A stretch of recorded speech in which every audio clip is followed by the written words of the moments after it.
था। हमने देखा था कि अगर किसी करंट कैरिंग कॉइल को हमने एक मैग्नेटिक फील्ड में रख दिया तो वो घूमना शुरू हो जाता है। ये हमने पढ़ लिया था। उस घूमने को equal and opposite force that forms a couple, और उस कपल की वजह से टॉर्क फॉर्म हो रहा था, और उस टॉर्क की फॉर्मेशन से हमने एक रिलेशन सेटअप किया था टॉर्क के लिए। क्या रिलेशन सेटअप किया था? Torque is equal to NIBA sin theta. ये हमने रिलेशन सेटअप किया था। एक हमने टॉर्क के लिए रिलेशन सेटअप किया था जिसमें हमने मैग्नेटिक डाइपोल मोमेंट को भी इंट्रोड्यूस किया था, और मैग्नेटिक डाइपोल मोमेंट होता है आपका ना M cross B। Torque is equal to M cross B, या अगर आप इसको क्रॉस प्रोडक्ट से नहीं दिखाओगे, मैग्नीट्यूड निकालोगे, तो वो हो जाएगा MB sin theta, where this theta is the angle between area vector and magnetic field. जो ये थीटा ओरिजिनली जो एंगल है, ये एरिया वेक्टर और मैग्नेटिक फील्ड के बीच में है। ये बात मैंने आपको पिछली क्लास में बता दी थी। तो हमने टॉर्क कैलकुलेट कर लिया है। इसको आज की क्लास में मे भी हो सकता है यूज करना पड़े, मे भी हो सकता है हम इसको मिनिमम से मिनिमम यूज करें। बट आज की क्लास का जो हमारा टॉपिक है वो है गैल्वेनोमीटर। अब ये गैल्वेनोमीटर क्या है? गैल्वेनोमीटर एक ऐसा डिवाइस है, ये इस चैप्टर का आखिरी टॉपिक है, ठीक है, इसके बाद ये चैप्टर खत्म है। गैल्वेनोमीटर एक ऐसा डिवाइस है जिसकी वजह से किसी सर्किट में करंट फ्लो हो रहा है, करंट है भी या नहीं भी है, ये कौन बताएगा? गैल्वेनोमीटर। तो galvanometer is a device which is used to sense करना कि करंट है या नहीं है। वो काम किसका है? गैल्वेनोमीटर का। और अगर करंट है तो वो कितना करंट है, वो काम भी गैल्वेनोमीटर का है, तो वो मेजरमेंट का काम भी है इसका। It is a device which is used to sense and measure current।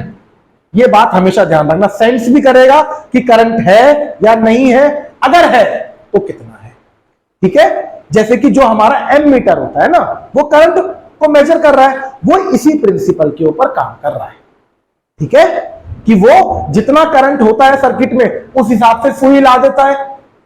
आपने कभी देखा होगा, कभी घर पे कोई आया होगा करंट चेक करने वाला जिसने एमीटर लगा दिया होगा, उन्होंने देखा होगा सर्किट क्या, भाई मैंने जनरली देखा है एसी वाला आता है ना, वो क्या करता है, तार के ऊपर एक एमीटर लगा देता है और उस करंट के हिसाब से वो ये बता देता है कि हमारी एसी में गैस है या नहीं। तो वो करंट के हिसाब से तो चीजों को बता रहा है, तो करंट को मेजर करने का काम कर रहा है एमीटर, ठीक है। इसके ऊपर आगे नहीं जाते हैं। अगला इसमें हेडिंग लिखो, तो what is galvanometer? It is a device which is used to sense and measure current. Number 2 लिखिए, what is the principle of galvanometer? What is the working principle? Principle कौन सा? वर्किंग प्रिंसिपल, कि ये किस सिद्धांत के ऊपर काम करता है। गैल्वेनोमीटर उसी सिद्धांत के ऊपर काम करता है जो हमने लास्ट क्लास में किया था। क्या किया था? लिखिए, it works on the principle of torque. It works on the principle of torque which is developed in a current carrying conductor. It works on the principle of torque which is developed in a current carrying conductor when kept in a magnetic field। मतलब कि अगर मैं किसी current carrying conductor को magnetic field में place कर दूंगा तो ये भी किसकी तरह, तो इसके ऊपर भी क्या लगेगा? टॉर्क, ठीक है। और ये सिस्टम भी, गैल्वेनोमीटर भी उसी टॉर्क वाले प्रिंसिपल के ऊपर काम कर रहा है। इसके ऊपर लिख लीजिए, ये इसका प्रिंसिपल 1 था। इसमें एक दूसरा प्रिंसिपल भी बेटा इस्तेमाल होता है, लिख लीजिए, principle of radial magnetic field. Number 2 करके लिखिएगा, प्रिंसिपल ऑफ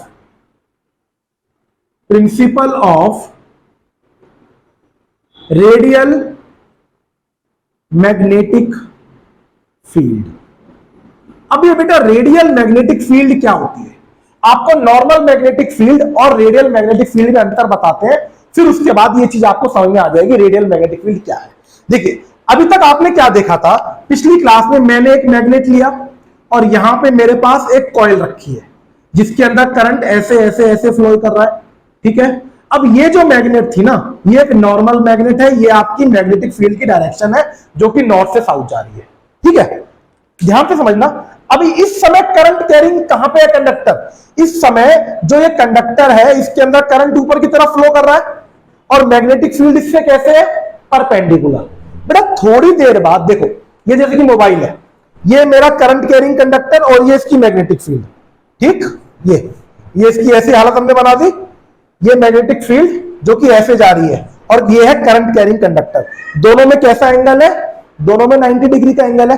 बट जैसे ही ये थोड़ा सा रोटेट हो जाएगी, इसी के ऊपर तो मैंने तार बांधी थी, जैसे ही ये थोड़ा सा रोटेट हो जाती है कि जो ये मैग्नेटिक फील्ड है ना, ये किसी एक पर्टिकुलर एंगल पे आ जाती है, और उस पर्टिकुलर एंगल पे आने की वजह से जो ये साइन थीटा वाला कॉन्सेप्ट है, साइन थीटा रिड्यूस हो जाता है।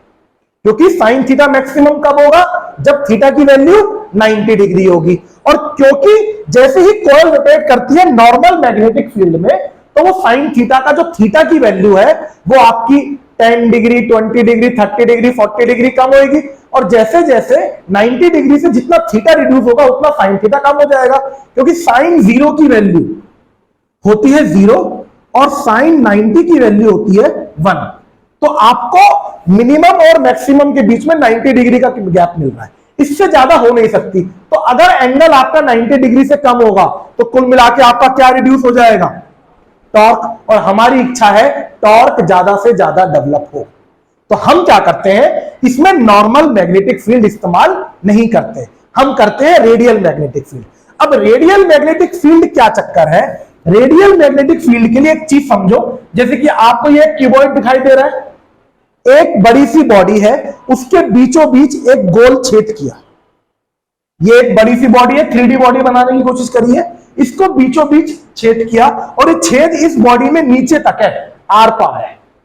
एक बॉक्स समझ सकते हो, जैसे कि एक मेरे पास कोई बॉक्स है, ये है चीज, ठीक है। अब ये मेरे पास कैसा है, ये एक ऊपर से ऐसा सरफेस है ना, ये ऊपर से देखना, इसके अंदर मैंने बीचों बीच एक सिलेंड्रिकल एक ऐसा छेद किया जो कि इसके ऊपर से नीचे तक पार हो जाए, ठीक है। और इसको पार होने के बाद इसको मैंने 2 हिस्सों में तोड़ लिया। जो वो 2 हिस्सों में तोड़ा, अब जब उसको टॉप व्यू से देखूंगा तो वो मुझे ऐसा दिखाई देगा। ये एक मैग्नेट था, जिस मैग्नेट पहले क्या था, जो मैग्नेट का जो सरफेस था ये स्ट्रेट था। अब मैंने क्या करा, उसमें से एक गोल धारा निकाल लिया, एक सिलेंड्रिकल शेप को निकाल लिया, तो उसका अंदर से एक्सिस, एक मैग्नेट का ऐसा हो गया और दूसरे का ऐसा हो गया, ठीक है। एक गोल चीज, एक सिलेंड्रिकल चीज मैंने इसमें से पार कर दी, इन एंड आउट पूरी पार कर दी। तो अब ये मेरे मैग्नेट ऐसे हो गए। अब इस मैग्नेट के अंदर मैंने एक आयरन के टुकड़े को रखा, आयरन के टुकड़े को रखा। आयरन के टुकड़े को रखने से मतलब क्या है कि मैं इसमें अभी देख रहा हूं कि अब इसमें मैग्नेटिक फील्ड का क्या असर हो रहा है। मैग्नेटिक फील्ड का जो मेन असर है वो ये है, देखो हमें पता है कि जो मैग्नेटिक फील्ड है वो कैसे फ्लो करती है, नॉर्थ से साउथ फ्लो करती है, नॉर्थ से साउथ फ्लो करती है। अब ये क्या है, एक सर्कुलर पार्ट है। सर्कुलर पार्ट क्या है, जो एक सर्कल है। बेटा एक बात ध्यान से रखना कि अगर मेरे पास कोई सर्कल है और उसका सेंटर है, वो इसके इस पेरीमीटर से कोई भी लाइन लूंगा तो वो इसके हमेशा कैसे होगी, ये एंगल कैसा है, परपेंडिकुलर। ये एंगल कैसा है, परपेंडिकुलर। ये एंगल भी कैसा है, परपेंडिकुलर। तो कोई भी लाइन जो सर्कल से निकलेगी और उसके सेंटर से होके गुजरेगी, कोई भी लाइन सर्कल के पेरीमीटर से होके अगर सेंटर से होके गुजरेगी तो इसका मतलब कि वो लाइन इस सरफेस से परपेंडिकुलर है, ठीक है। ये एक नियम है, ये एक 9th-10th क्लास का थ्योरम है जो आप पहले सर्कल्स वाले चैप्टर में पढ़ चुके हो, ठीक है। तो यही थ्योरम यहां भी इस्तेमाल हो रही है। जब आप मैग्नेटिक फील्ड ऐसी सिलेंड्रिकल शेप से निकालते हो, जब एक रेडियल शेप से निकालते हो, तो आपकी जो जैसे धीरे धीरे, क्या मैंने बताया, मैग्नेटिक फील्ड में ये चीज चेंज होती रहती है।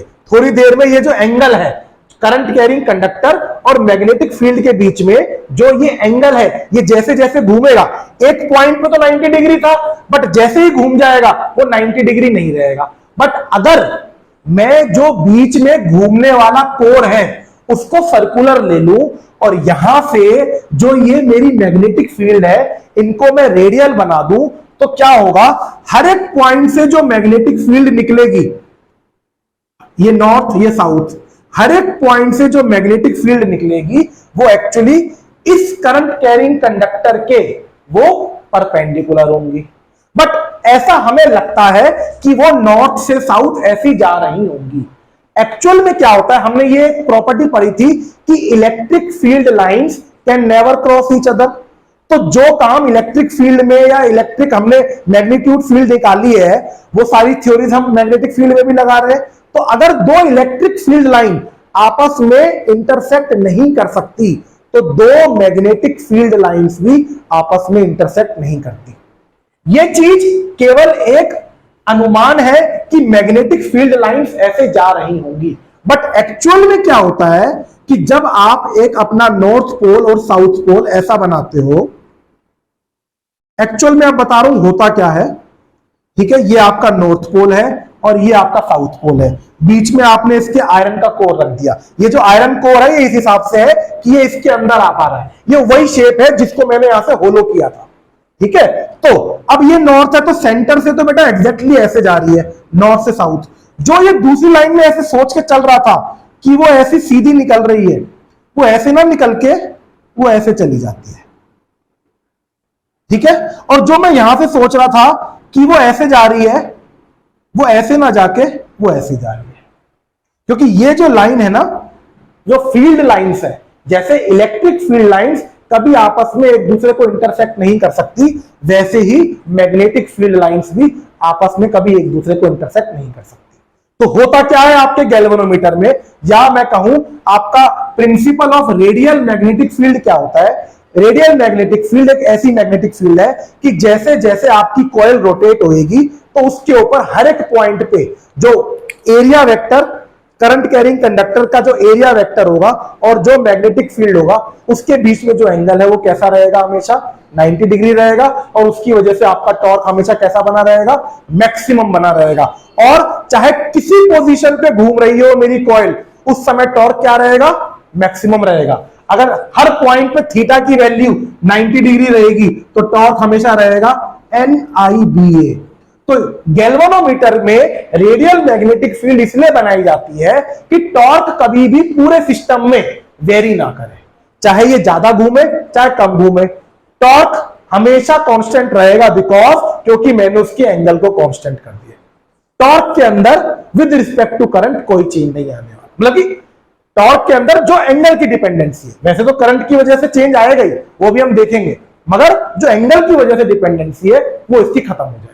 तो इसलिए हम इसमें रेडियल मैग्नेटिक फील्ड इस्तेमाल करते हैं। What is radial magnetic field? Simple, ये वो प्रिंसिपल है जो करंट कैरिंग कंडक्टर और मैग्नेटिक फील्ड को हर पॉइंट पे जो एंगल है 90 डिग्री देगी।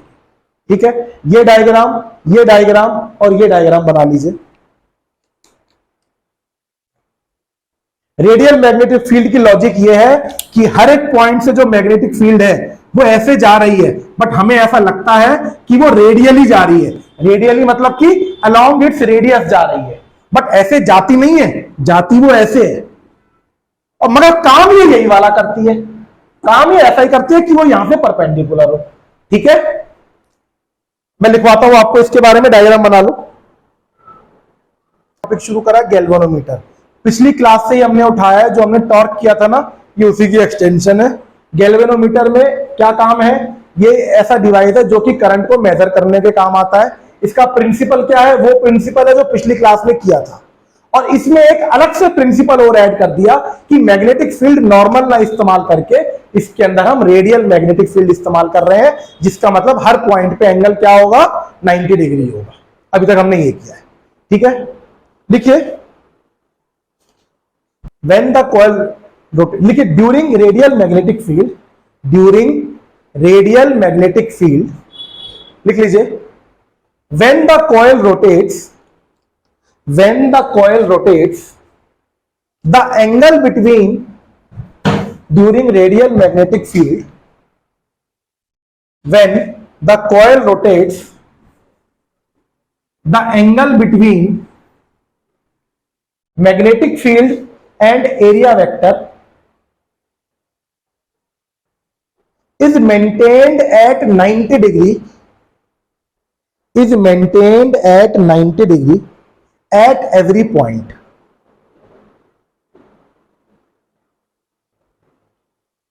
Hence during its rotation, hence during its rotation, the torque Hence during its rotation, bracket में लिख लेना, the torque has no dependency with angle theta. It is always maximum. ठीक है, अगली हेडिंग लिखिए, description and diagram of galvanometer. अभी तक हमने क्या किया है? अभी तक हमने गैल्वेनोमीटर के बारे में यह पढ़ा है कि गैल्वेनोमीटर काम कैसे करता है, इसका पूरा काम क्या है ये भी नहीं पढ़ा, ये किस सिद्धांत के ऊपर काम कर रहा है वो कर रहा है। ठीक है बेटा, एग्जाम पॉइंट ऑफ व्यू से गैल्वेनोमीटर का क्वेश्चन जो आखिरी में 5 नंबर के क्वेश्चन आते हैं ना, जिसमें कई बार एक क्वेश्चन 3 मार्क्स का होता है, बाकी 2 नंबर का न्यूमेरिकल आ जाता है, उस टाइप के लिए बहुत इंपॉर्टेंट है गैल्वेनोमीटर। हेडिंग लिख ली, क्या लिखी है? Description and diagram. डिस्क्रिप्शन और डायग्राम में सबसे पहले मैं आपको एक एक पॉइंट बताता जाऊंगा और उस एक एक पॉइंट के हिसाब से आपको एग्जांपल ये डायग्राम समझाता जाऊंगा। ये जो मैंने डायग्राम बनाया है, this is a moving coil galvanometer, ये आपका गैल्वेनोमीटर है। अब इसकी डिस्क्रिप्शन लिखिए, पॉइंट नंबर 1 लिखिए।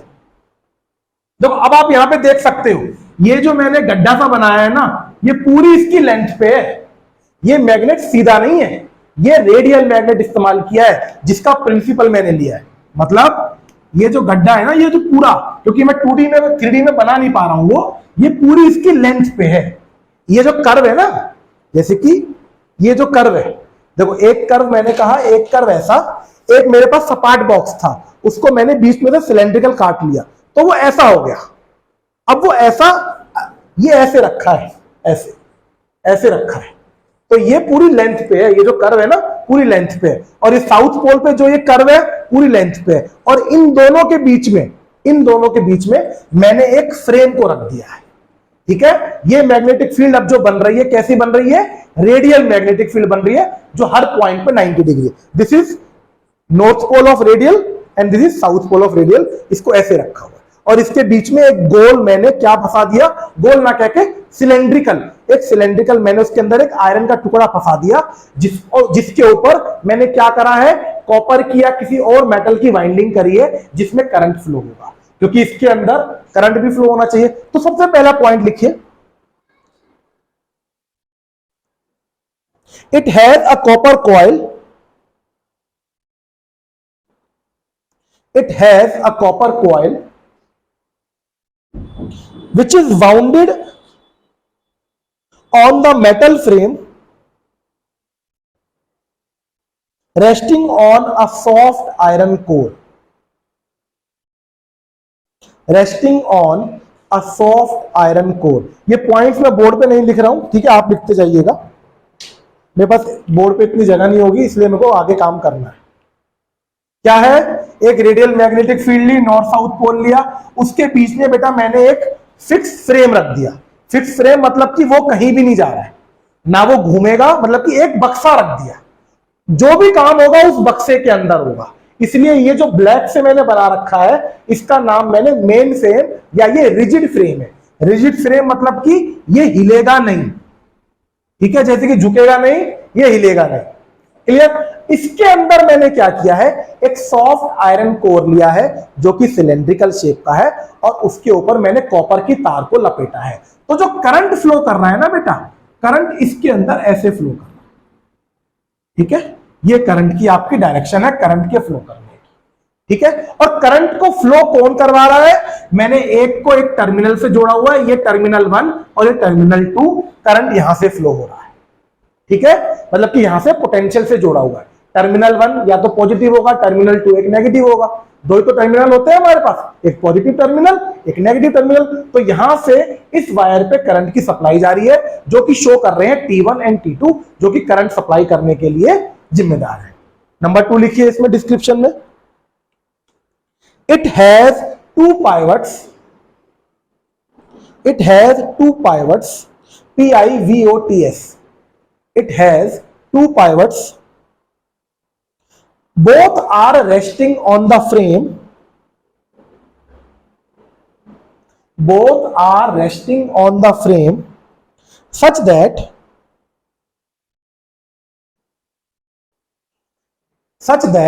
the core is free to rotate, such that the core is free to rotate about its axis.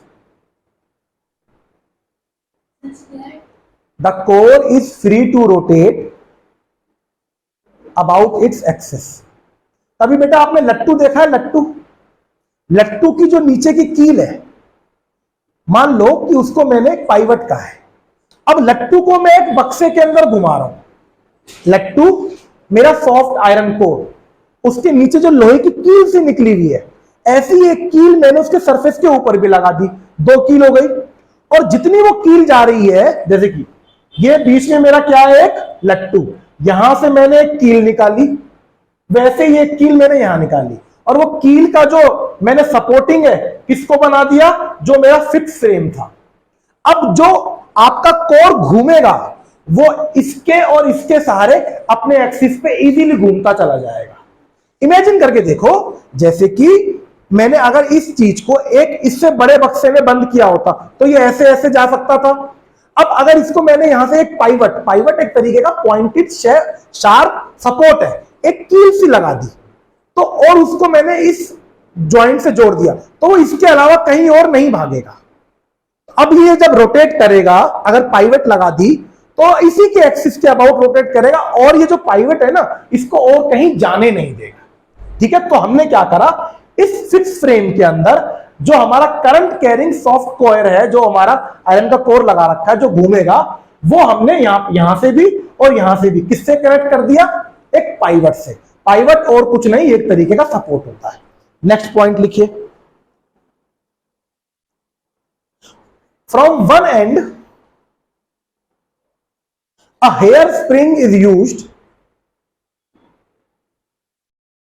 From one end a hair spring is used and it is made fixed. From one end hair spring is used and it is made fixed at one end, and at another end it is free to move, and at another end it is free to move such that the direction of rotation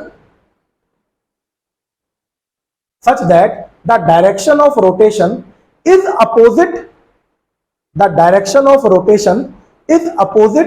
to the direction of torque. The direction of rotation is opposite to the direction of torque. इस point को बहुत easily समझ जाना, और ये सबसे important point है। क्या होता है, जब इसके अंदर करंट फ्लो करेगा, ऑब्वियस बात है ये घूमेगा। अब जब ये घूमेगा ना, इसके घुमाव पे मैंने एक स्प्रिंग लगा रखा है, उस स्प्रिंग का नाम है हेयर कॉन्स। ये नॉर्मल एक स्प्रिंग है, जैसे कि आपका एक स्पाइरल शेप बताई थी पिछली क्लास में, ये ऐसा एक स्प्रिंग है। अब इस स्प्रिंग का एक एंड तो मैंने यहां पे फिक्स कर दिया, और एक एंड को मैंने इसके जो ये मैंने कोर लगा रखा है इससे बांध दिया। इस हिसाब से बांध रखा है कि जब ये कोर रोटेट करेगा, टॉर्क आ गया ना, रोटेट करेगा, तो ये जो हेयर कॉइल स्प्रिंग है ये अपोजिट डायरेक्शन में रोटेट करेगा। जब ये अगर ऐसे रोटेट करेगा तो हेयर कॉइल अपोजिट डायरेक्शन में रोटेट करेगा। इसमें टॉर्क आएगा तो इसमें एंटी टॉर्क आएगा। ठीक है, और क्योंकि इसको मैंने एक पॉइंट पे, देखो 2 एंड होते हैं एक स्प्रिंग के, इसका एक एंड ये जो कि रोटेशन में काम आ रहा है, जिसको मैंने इसके साथ जोड़ रखा है, और जो दूसरा एंड है जो कि मेन फ्रेम के साथ फिक्स करा हुआ है। तो जैसे ही ये घूमना शुरू करेगा बीच की कॉइल, उसके साथ साथ उल्टी डायरेक्शन में ये स्प्रिंग घूमेगा। एक पॉइंट ऐसा आएगा, क्योंकि ये यहां से फिक्स है, स्प्रिंग और नहीं घूमेगा। आप मान लो कि कोई एक चीज होती है जिसको आप घुमाना शुरू करते हो, वो एक पॉइंट तक ही तो घूमती है, उसके बाद वो क्या होती है, ब्लॉक हो जाती है। ठीक है, जो एंटी टॉर्क है उसको ब्लॉक कर देगा, और यहां पे जो इसका एंटी टॉर्क है वो इसकी जो डायरेक्शन जो ये घूम रही होगी इसको रोक देगा। ठीक है, क्या काम है हेयर स्प्रिंग का? हेयर स्प्रिंग का ये काम है कि वो एक एंटी टॉर्क प्रोड्यूस करेगा, और एंटी टॉर्क प्रोड्यूस करने से क्या होगा, एक पॉइंट ऐसा आएगा जहां पे मैग्नेटिक फील्ड और करंट होने के बावजूद इसकी रोटेशन बंद हो जाएगी। ठीक है, या आप कह सकते हो ये वो पॉइंट होगा जहां पे टॉर्क एंटी टॉर्क के बराबर हो जाएगा और सिस्टम रुक जाएगा।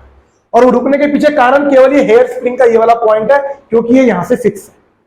ठीक है, आगे लिखिए, नेक्स्ट पॉइंट लिखिए।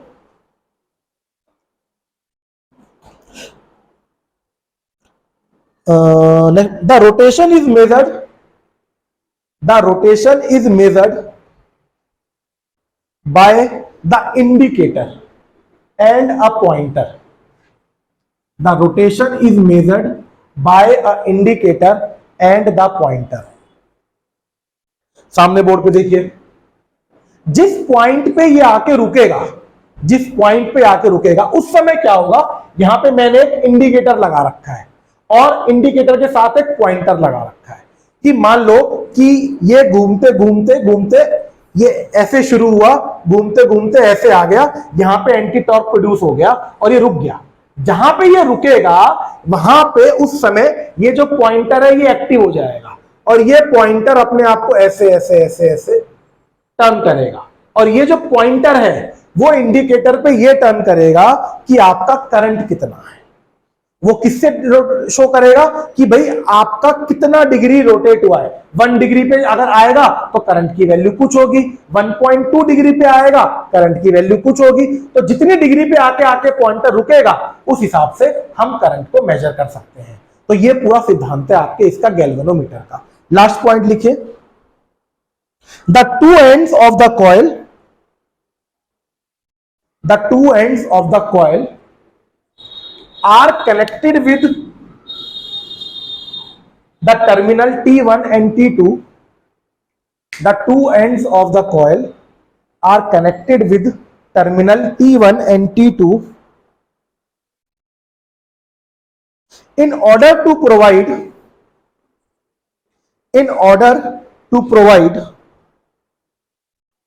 external connection to the circuit. In order to provide external connection to the circuit. कहानी समझ में आ गई। ये केवल और केवल मैंने इसके पार्ट्स को डिस्क्राइब किया है कि किस किस पार्ट का क्या क्या काम है। गैल्वेनोमीटर में क्या पार्ट का क्या काम, मैग्नेटिक फील्ड है उसका क्या काम है, फिक्स फ्रेम का क्या काम है, कोर का क्या काम है, हेयर स्प्रिंग का क्या काम है, इंडिकेटर पॉइंटर का क्या काम है। ये समझ में आ गया आपको, 2 टर्मिनल का क्या काम है। अब लिखिए वर्किंग ऑफ अ गैल्वेनोमीटर। अब इसकी देखिए, when the current is allowed to flow in the coil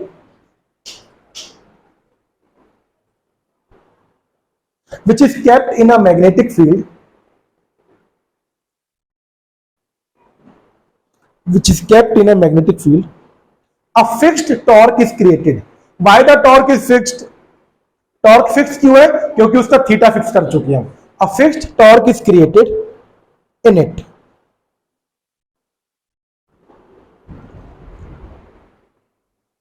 A fixed torque is created in it.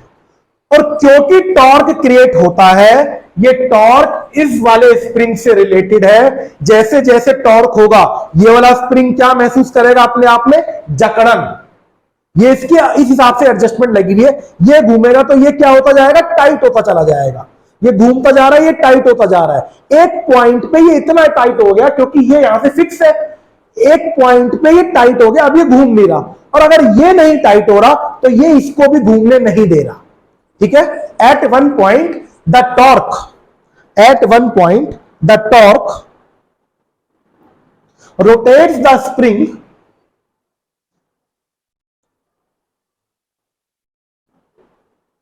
and the spring gets tight,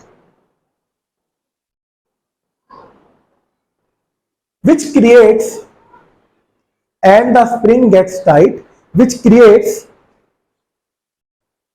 an anti-torque, which creates an anti-torque in the spring.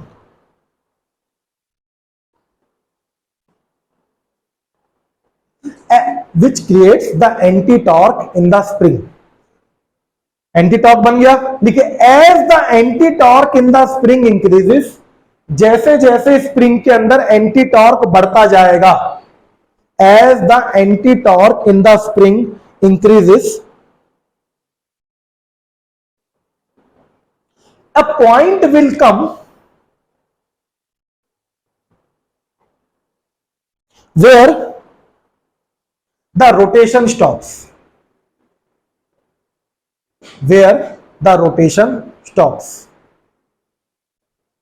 ठीक है? At that point, torque is equal to the anti-torque. At that point, the torque is equal to the anti-torque.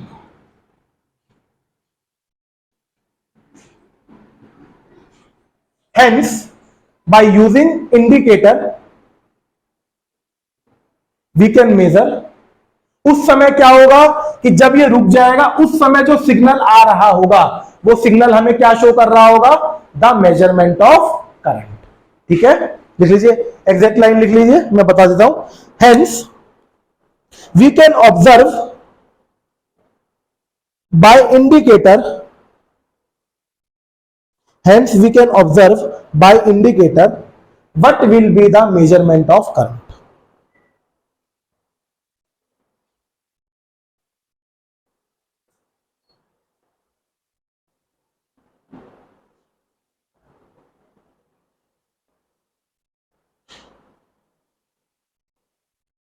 ठीक है, अब देखिए, लिखिए इसकी calculations. Calculations लिखिए इसकी.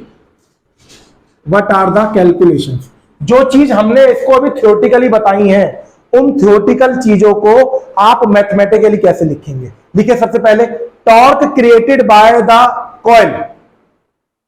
Torque created by the coil. Torque created by the coil. कितना torque created हुआ है? Torque is equal to NIBA, because theta को हम 90 डिग्री पे फिक्स कर चुके हैं. ठीक है, अब मेरे पास इसके टॉर्क क्रिएट होने से स्प्रिंग के अंदर क्या क्रिएट हो रहा था? स्प्रिंग के अंदर भी एक टॉर्क क्रिएट हो रहा था. लिखिए, let us assume the torque created by the spring. Let us assume the torque created by the spring has a spring constant K. Has a spring constant K. अब ये स्प्रिंग कांस्टेंट K क्या होता है बेटा? Spring constant जो K है वो ये कह रहा है कि अगर 1 डिग्री रोटेशन हो रही थी, 1 डिग्री रोटेशन की वजह से जो आपका स्प्रिंग है, उस 1 डिग्री टॉर्क की वजह से, 1 डिग्री रोटेशन की वजह से स्प्रिंग कितना रोटेट हुआ, that is defined by the spring constant K. लिख लीजिए, for every 1 degree, for every 1 degree of rotation, for every 1 degree of rotation, the torque created by the spring is defined by the spring constant K.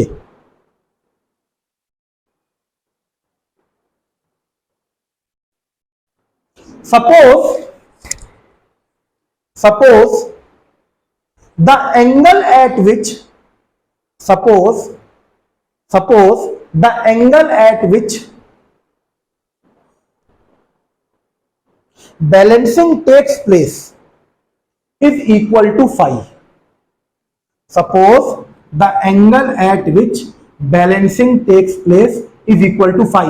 मतलब कि जो torque था वो anti torque के बराबर हुआ. उस समय जो टॉर्क जब आया, कोई एंगल हुआ होगा, या वो कहो जिस एंगल पे टॉर्क एंटी टॉर्क के बराबर हुआ, या आपका जो रोटेशन है जहां पे आके बंद हुई, वो एंगल कौन सा है? फाई. ठीक है, ये लिख लिया. सपोज क्या लिखा, लाइन बताओ. टॉर्क कितना है बेटा? NIBA. और ये किसके बराबर है? स्प्रिंग कांस्टेंट K और फाई के बराबर है.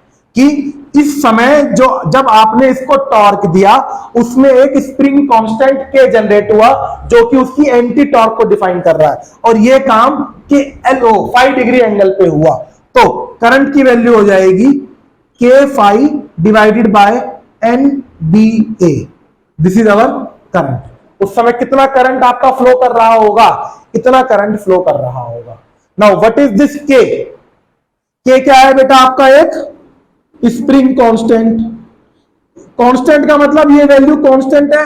एक बार जो आपने स्प्रिंग लगा दिया, वो तो स्प्रिंग आप बार बार चेंज नहीं कर सकते। एक गैल्वेनोमीटर में जो स्प्रिंग लगा है वो कांस्टेंट हो गया। ठीक है, अच्छा इसके बारे में भी बताऊंगा। अगली चीज है एन। एन क्या है आपकी? एन है आपकी वो नंबर ऑफ टर्न्स। ठीक है, बी क्या है? Magnetic field. N is number of turns, B is magnetic field, है कि नहीं मैग्नेटिक फील्ड बी, और ए क्या है? एरिया। अब बताओ क्या ये चारों चीज कांस्टेंट है या नहीं? के बी एन ए, क्या ये चारों चीज कांस्टेंट है? और क्योंकि ये चारों चीज कांस्टेंट है तो मैं इसको ऐसे लिख सकता हूं, I is equal to G phi, where G is nothing but the constant and this constant is known as galvanometer constant. G is equal to galvanometer constant. एक गैल्वेनोमीटर का ये एक कांस्टेंट है, किसी दूसरे गैल्वेनोमीटर का ये कांस्टेंट कुछ और हो सकता है। कैसे? कि देखो अब आपका करंट, देखो current is equal to G5 आया, और किसी चीज को फिजिक्स में इक्वल टू लाने के लिए हमें एक कांस्टेंट का इस्तेमाल करना पड़ता है। अगर ये कांस्टेंट आया तो इस बात को मैं ये कह सकता हूं कि करंट डायरेक्टली प्रोपोर्शनल है किसके? उस डिफ्लेक्शन के, उस एंगल के। मतलब कि कौन सा एंगल? जिस एंगल के ऊपर टॉर्क और एंटी टॉर्क बराबर हुआ था। तो जब वो एंगल पे वो बराबर हो जाएगा, उस समय जो डिफ्लेक्शन शो कर रही होगी वो मुझे गैल्वेनोमीटर में करंट की मेजरमेंट को शो कर रही होगी। ये चीज यही शो कर रहा है कि करंट केवल और केवल, जो आपको करंट मेजर कर रहे हो वो केवल और केवल उस एंगल के ऊपर डिपेंड कर रहा है जिस एंगल पे टॉर्क और एंटी टॉर्क बराबर हुआ। This is the measurement of current. Sensitive का मतलब क्या होता है? जैसे कि टॉपिक है sensitivity of galvanometer. What is sensitive? Sensitive से आप क्या मतलब समझते हो? इमोशनल है, ठीक है, नाजुक है, बिल्कुल। एक बच्चे ढीठ होते हैं, उसको कितना ही डांट लो उनको फर्क नहीं पड़ता। और सेंसिटिव बच्चों की क्या हालत होती है? उनको थोड़ी सी भी तेज आवाज में बात कर दो उनको फर्क पड़ता है। अब मैं बात कह रहा हूं सेंसिटिविटी ऑफ अ गैल्वेनोमीटर। दो तरीके की सेंसिटिविटी होती है। सबसे पहली होती है बेटा इसमें करंट सेंसिटिविटी। Current sensitivity. अब ये करंट सेंसिटिविटी का मतलब ये है कि कुछ तो चीज ऐसी है कि वो थोड़ी सी डिफ्लेक्शन को, सुन लो बेटा मेरी बात, जैसे कि मेरा ये थोड़ा सा रोटेट हुआ, उस थोड़े की रोटेशन में ही उसने मुझे कुछ करंट की वैल्यू दे दी। और कुछ ऐसा है कि रोटेट ज्यादा एंगल पे भी हो जाएगा और जब भी मुझे कुछ करंट की वैल्यू नहीं मिली। तो आपका जो गैल्वेनोमीटर है ना, उसकी करंट सेंसिटिविटी अच्छी होनी चाहिए कि छोटी सी छोटी डिफ्लेक्शन पे भी कुछ अमाउंट ऑफ करंट दे दे। That is current sensitivity. लिखिए इसकी definition. It is defined as the deflection, it is defined as the deflection per unit current. It is defined as the deflection per unit current. That is current sensitivity. It is defined as the deflection per unit current is equal to current sensitivity. तो current sensitivity का क्या होगा? Formula क्या बन जाएगा बेटा? Phi का formula क्या है हमारे पास? ये है हमारे पास फाई का फॉर्मूला। फाई का फॉर्मूला है, अगर मैं यहां से I is equal to I upon G is equal to phi लिख सकता हूं यहां से मैं, क्योंकि मुझे five per unit deflection per unit current निकालना है, तो वो करंट सेंसिटिविटी है। तो डिफ्लेक्शन कितनी है मेरे पास? आई अपॉन जी। तो इसको मैं लिख लूंगा आई अपॉन जी, और ये आई तो नीचे रहेगा ही, तो आई से आई कट गया। तो what is current sensitivity? Current sensitivity is inversely proportional to the galvanometer constant. और अगर मैं इसको खोल के लिखूं, current sensitivity is equal to 1 upon galvanometer constant क्या होता है? K upon NBA। तो ये है आपकी current sensitivity. Current sensitivity is NBA upon K। ठीक है, एक गैल्वेनोमीटर में ये चारों फैक्टर कांस्टेंट होते हैं। बट अगर हमें अपनी करंट सेंसिटिविटी बढ़ानी है कि भाई मैं एक इतना अच्छा गैल्वेनोमीटर बना दूं कि वो छोटे से छोटे करंट को भी डिटेक्ट कर जाए, उस डिटेक्ट करने का मतलब थोड़े से करंट से ही वो इसमें डिफ्लेक्शन शो कर दे, तब होगा ऐसा। मेरा गैल्वेनोमीटर अच्छा जब होगा, उसकी करंट सेंसिटिविटी अच्छी जब होगी, जब नंबर ऑफ टर्न्स ज्यादा होंगे, मैग्नेटिक फील्ड ज्यादा होगी, एरिया ज्यादा होगा और स्प्रिंग कांस्टेंट कम होगा। स्प्रिंग कांस्टेंट तब कम होगा जब हम एक सॉफ्ट स्प्रिंग इस्तेमाल करेंगे। बताया ना भी, हार्ड स्प्रिंग और सॉफ्ट स्प्रिंग। तो अगर एक मतलब कि थोड़ा सा सॉफ्ट स्प्रिंग मतलब कि जिसके ऊपर एंटी टॉर्क ज्यादा लगेगा, तभी तो वो ज्यादा डिफ्लेक्शन मतलब कि कम डिफ्लेक्शन पे करंट दे पाएगा। नंबर ऑफ टर्न्स ज्यादा होने चाहिए, मैग्नेटिक फील्ड ज्यादा होने चाहिए, एरिया ज्यादा होने चाहिए और स्प्रिंग आपका सॉफ्ट होना चाहिए, तब वो छोटी सी छोटी डिफ्लेक्शन पे भी करंट को आपको मेजर करके दे सकता है। अगली चीज लिखिए, voltage sensitivity. What is voltage sensitivity? अच्छा, वोल्टेज सेंसिटिविटी जाने से पहले लिख लीजिए, अ galvanometer will be more sensitive, a galvanometer will be more sensitive if it has larger number of turns,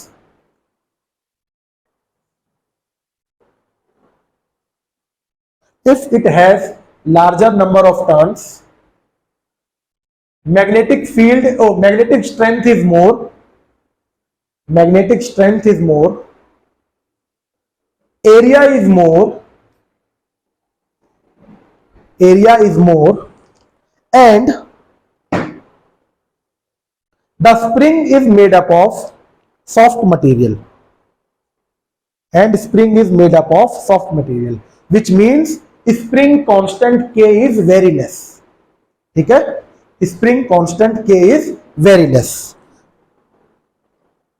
अब लिखिए, what is voltage sensitivity? What is voltage sensitivity? देखिए, voltage sensitivity is defined as the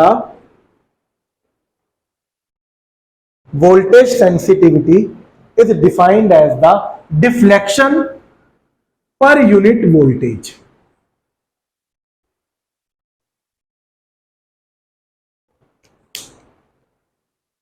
ठीक है, same वही बात है current sensitivity की तरह कि कितनी कम से कम डिफ्लेक्शन पे करंट शो करेगा, तो वही बात है कितने कम से कम डिफ्लेक्शन पे कोई वोल्टेज शो करेगा, वो उसकी वोल्टेज सेंसिटिविटी है। अब इसका फॉर्मूला क्या होगा? फाई तो बेटा फाई रहने वाला है, वी की वैल्यू हमें पता है, V is equal to I R होती है, यस और नो? वी की वैल्यू आई आर होती है। या अगर मैं यहां से मेरे पास एक जो रिलेशन है, फाई की जगह में आई अपॉन जी इस्तेमाल कर लेता हूं, इस फाई की जगह में क्या इस्तेमाल कर लेता हूं?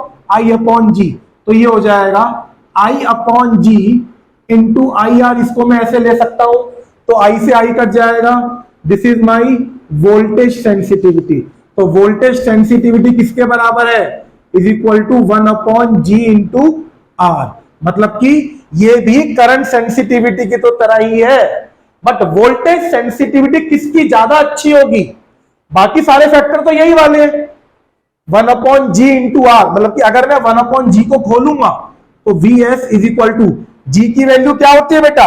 के अपॉन एनबीए, एनबीए अपॉन के इंटू आर। देखो ये तो हिस्सा क्या है? ये हिस्सा किस चीज का है? ये क्या है? ये हिस्सा क्या है? NBA upon K, NBA upon K, ये तो करंट सेंसिटिविटी है। तो voltage sensitivity is equal to current sensitivity by are.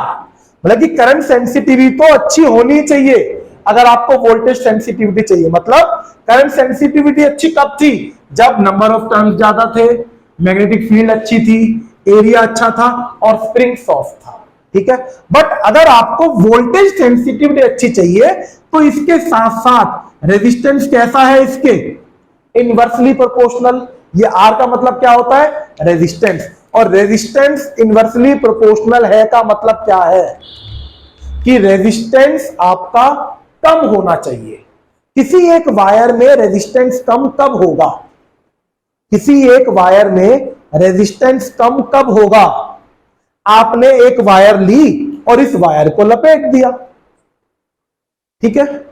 अब क्या आप इस वायर की लेंथ चेंज कर सकते हो, नहीं कर सकते ना, क्योंकि लेंथ को इंक्रीज और डिक्रीज करने से रेजिस्टेंस पे फर्क आता है। As we increase the length of, क्या होता है, रेजिस्टेंस इंक्रीज होता है। भाई जितनी लेंथ बढ़ाओगे उतना करंट को डिस्टेंस ट्रेवल करना पड़ेगा, उतना वो आपका रेजिस्टेंस इंक्रीज होगा। बट अब हम इसमें लेंथ तो चेंज नहीं कर सकते, तो हमारी कोशिश ये रहेगी कि हम जो तार लपेटे, रेजिस्टेंस केवल तार में आएगा ना, कंडक्टर में आएगा, तो जो हम तार लपेटे इसके चारों तरफ, एक ऐसी तार लपेटे जो कि आगे से मोटी हो, जिसका एरिया ऑफ क्रॉस सेक्शन ज्यादा हो। रिमेंबर करो चीजों को, मेरे पास बेटा दो तार हैं, ठीक है, एक तार जिसकी लेंथ L और ये इसका एरिया, ये सेम लेंथ की अगर मैंने दूसरी तार ले ली बट उसका अगर मैंने एरिया बढ़ा दिया, तो एरिया के बढ़ने से, एट सेम लेंथ एरिया के बढ़ने से उसका रेजिस्टेंस कम हो जाता है। तो अगर हम अपने यहां पे वो तार लपेटेंगे जिसका एरिया ज्यादा से ज्यादा हो, तो उस केस में क्या होगा, रेजिस्टेंस कम हो जाएगा और वोल्टेज सेंसिटिविटी इंक्रीज हो जाएगी, ठीक है। इस वोल्टेज सेंसिटिविटी को बढ़ाने के लिए करंट सेंसिटिविटी तो ज्यादा चाहिए ही चाहिए, बट लिख लीजिए, but the wire should be used thicker, the wire should be used thicker in order to lower the resistance, in order to lower the resistance or in order to increase the voltage sensitivity। मोटी तार इस्तेमाल करेंगे, resistance कम हो जाएगा और voltage sensitivity हमारी बढ़िया रहेगी, ठीक है बेटा। आज की क्लास के लिए कोई डाउट हो तो बताएं।